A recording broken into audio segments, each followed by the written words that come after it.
Hey guys, it's Bree here at Blossom and Branch Farm, and today I'm going to take you around, show you what's happening here in spring, give you a quick little farmhouse tour because we have a fun event coming up this week, and I'm going to show you some things we have planted and some things I'm adjusting because of our incoming drought. Let's go.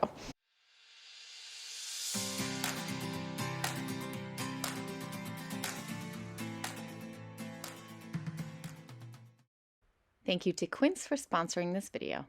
So you can see how dry our grass is. We have barely gotten any precipitation. So typically March and April are our wettest months here in Colorado, but we haven't gotten any at all. So some of the things I'm doing to adjust for that is, number one, I'm mulching a lot. So things like pine shavings, pine needles, chopped leaves. Of course, we always love cover crops. And those cover crops are helpful when we have drought situations because what they do is they help increase the aggregation in the soil. That is how it kind of holds together in the structure.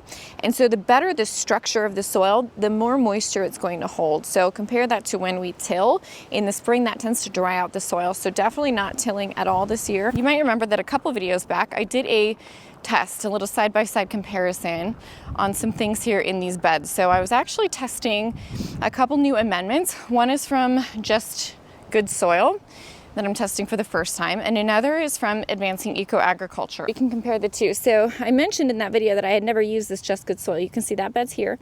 This is the Advancing Eco Agriculture bed here. So I treated this one with the soil primer product, which is a mix of 3 different inoculant products. And then this one I did Just Good Soil.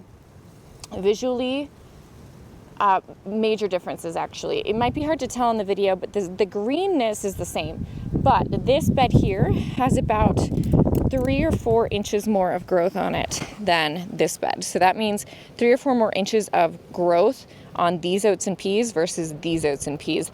And then if you compare them to my control, which was the bed that I didn't treat at all, which is this bed here, this one is a much different green, so much lighter green color. Again, some of this might be difficult to see on video, but there is in person absolutely a difference across the 3. So again, we've got untreated here, which is lighter green and the shortest of all of them. We've got Just Good Soil treated here, and we have Advancing Eco Ag here. So for me, the Advancing Eco Agriculture is the winner. And as I mentioned, they actually have this available this year for home gardeners and market gardeners. That's a product that we use at our home farm. It's a water-in product. It's been really successful for us at the farm in Minnesota, as well as here, as you can see. These cover crops are not quite at termination stage, but we will be doing some termination of them this week, mostly through cutting and then tarping. We could also crimp these and tarp them at this stage. I would like to get a little bit more growth on some of them just to get a little bit more green growth on top for our mulch, but looking pretty good considering we planted this when it was still pretty cold. We've got our celosia all ready to plant out here. These soil block celosias looking just absolutely gigantic. I mean, look at these. They are huge. Like in relative to the size of, step into the greenhouse because it's a little windy outside, but like relative to the size of the soil block, these seedlings are huge. We've got our sweet pea trellis here for the year. Now, I don't grow that many sweet peas, and you might remember from the sweet pea video that I did, I think it was maybe last spring, I really always recommend not growing too many sweet peas because what you want to do is keep them deadheaded at all times. If you're growing too many sweet peas, it's really hard to keep up with keeping them deadheaded, and then they go to seed. So when in doubt, grow slightly fewer sweet peas. And I also have them in afternoon shade because, again, I'm anticipating a super hot, dry summer.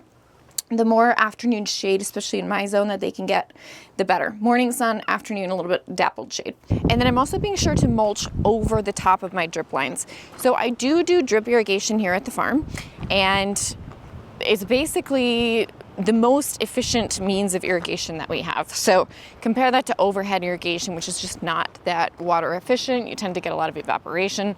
So we've got our drip lines here, and what I'm trying to do as much as possible. Now, right now, the mulch layer is a little bit scant. I have gone through and I obviously broad fork before I plant everything here.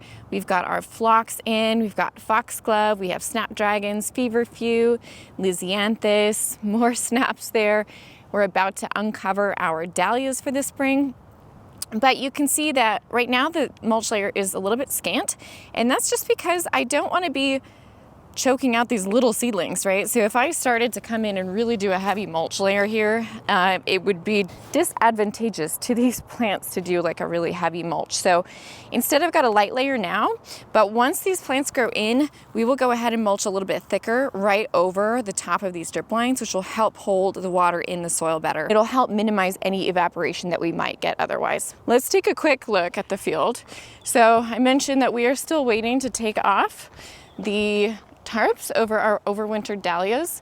We've got them under a couple feet of leaves, and we will actually be digging those up this week during our on-farm workshop and doing some spring divisions. So instead of dividing in the fall like a lot of growers do, I divide in spring, and that way I don't have to babysit them all winter. We've got one row here. This is going to be direct sowed zinnias, and then back here we have mostly all of our perennials. So things are coming up slowly here. The peonies are always the earliest. You can see they've started to pop up way over there on the opposite side of the field.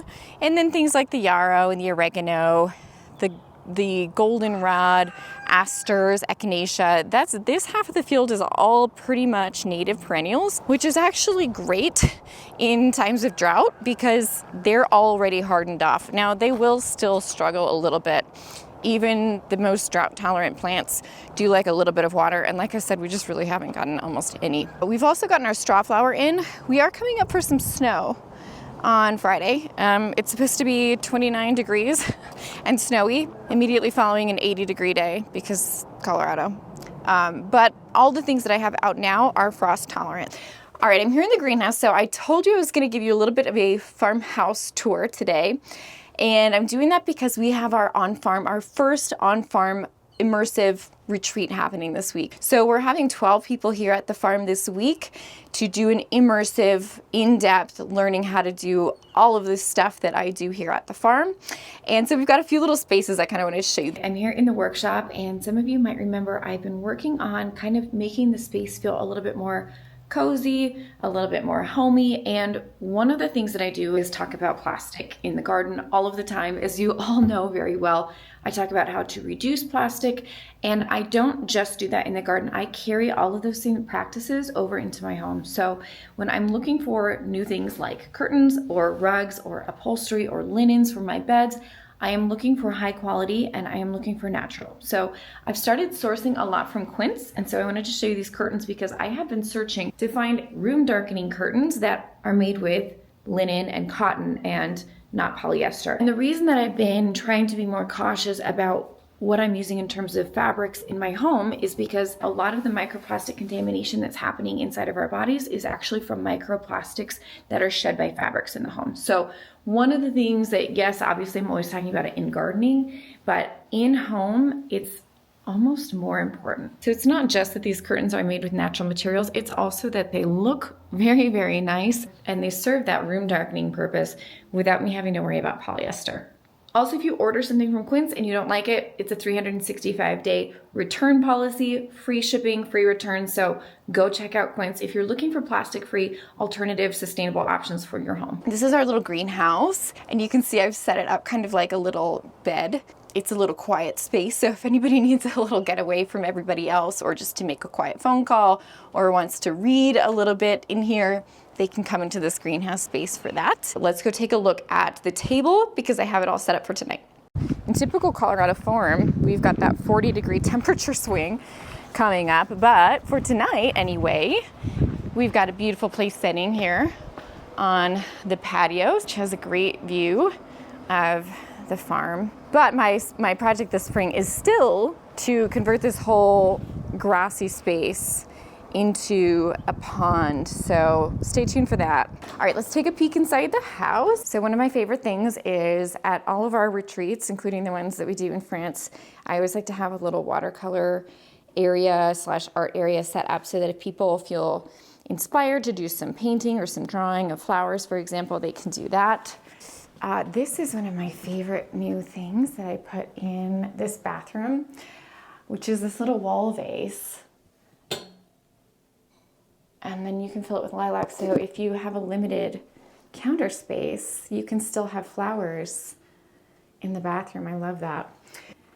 We've got our little mud room here. Here's Bailey. Over here we have our little coffee and tea set up for everybody. And then up here in the front room is kind of set up for a little reading nook. So if anybody wants to just kind of have some quiet time, they can sit and look at some of my favorite gardening books here. Lots of great ones to choose from. So just kind of a nice little quiet setting. This is a little bit of a random video, but I hope you enjoyed it. And I will be, next week if you are interested in attending a workshop at the farm, make sure you go to our webpage, which is blossomandbranchfarm.com. All the way at the bottom, you can sign up for our newsletter. Sign up there and you'll be notified, because I think what we'll do is a late summer one that's more flower arranging focused. So if that sounds interesting to you, make sure you sign up. I will see you guys around here next time at the farm. Don't forget to like and subscribe, and we'll see you guys around here next time.